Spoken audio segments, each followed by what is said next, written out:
Pardi ડમણી ઝાપા highway પર પિયાગો tempo ચાલક પોલીસને જોઈ ટેમ્પો મૂકી ભાગી છૂટ્યો હતો।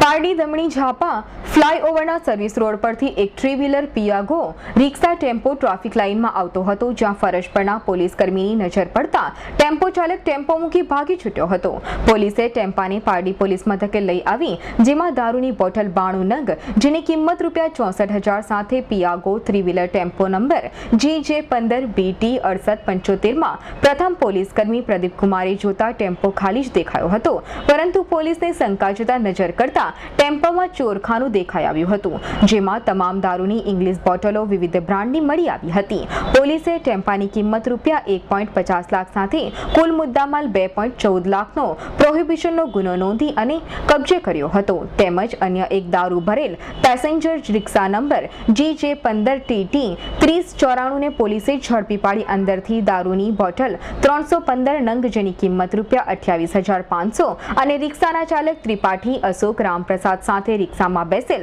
દારૂના કોથળા ભરેલ મહિલા લાખી ભાણાભાઈ પટેલ અને ભારતી સંજય પટેલ બંને રહી ડુંગરી માલવણની ધરપકડ કરી પોલીસે કાયદેસરની કાર્યવાહી હાથ ધરી છે। અમૃત પટેલનો રિપોર્ટ, S9 ન્યૂઝ, પારડી।